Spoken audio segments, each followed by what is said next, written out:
This video is a product of senioritis. Viewer discretion is advised. Oh, when'd you get here? My name's Nicole Humphries, and today we are going to learn about the laws of motion. Let me take you to my lab over here.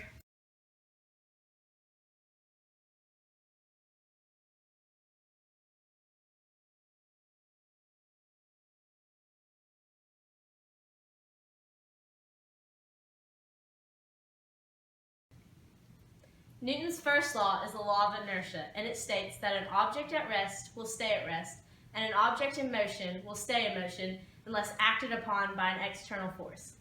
Okay, you probably don't know what that means. I didn't either.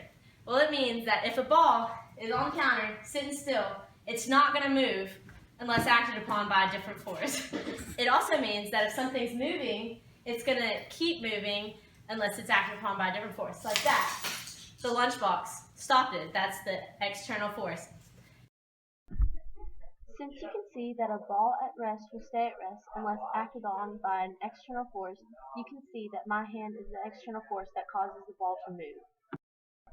I would first like to point out that this is a video and not a picture. As you can see, the ball is not moving, and since there is not a force acting on it, the ball will not move.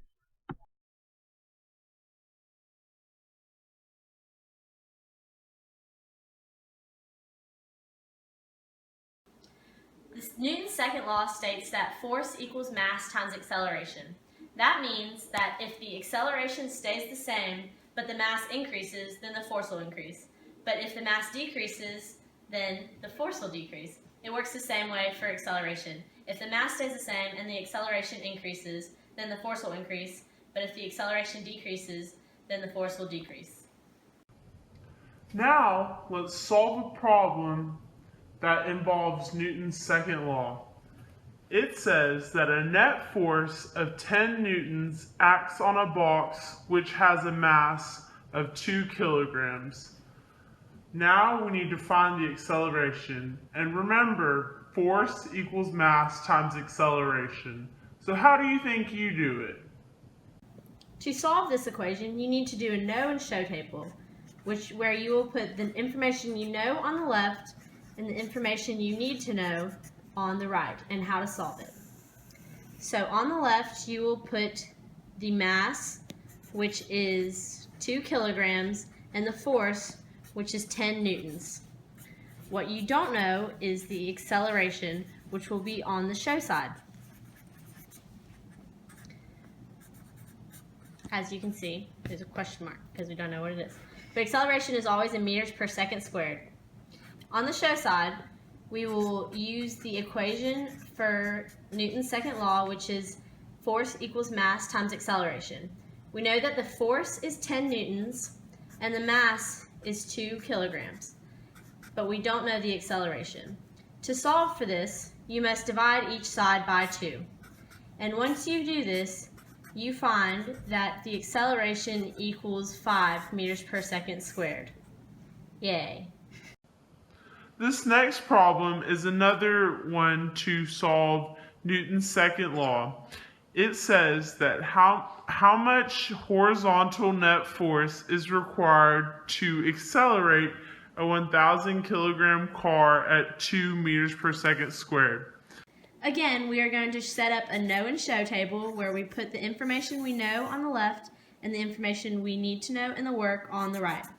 We know that the acceleration is 2 meters per second squared and that the mass is 1,000 kilograms. If only my hand could catch up with my mouth. So now we will do the show. Remember that the equation is force equals mass times acceleration. The force is unknown and the mass is 1,000 and the acceleration is 2.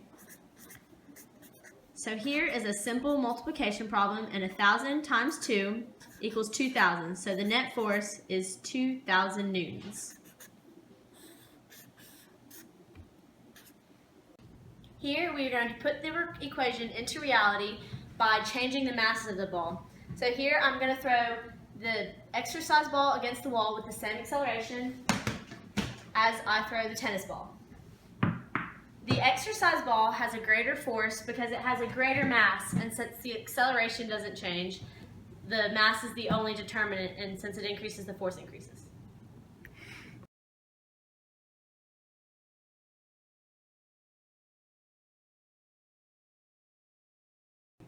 Now we will talk about Newton's third law. It states that for every action there's an equal but opposite reaction. That sounds confusing, but think of it this way. The force of gravity is bringing my body down. However, the normal force is pushing against my body and the weight of my body so that it can even out. That's why I don't go through the ground. They are equal in magnitude but opposite in direction. This is another example of Newton's third law. The force that the ball puts on me is equal to the force that I put on the ball. Now this is all I have to say about Newton's three laws. I hope you learned something today and you're able to put that knowledge into what you do, especially in physics. Now, where was I?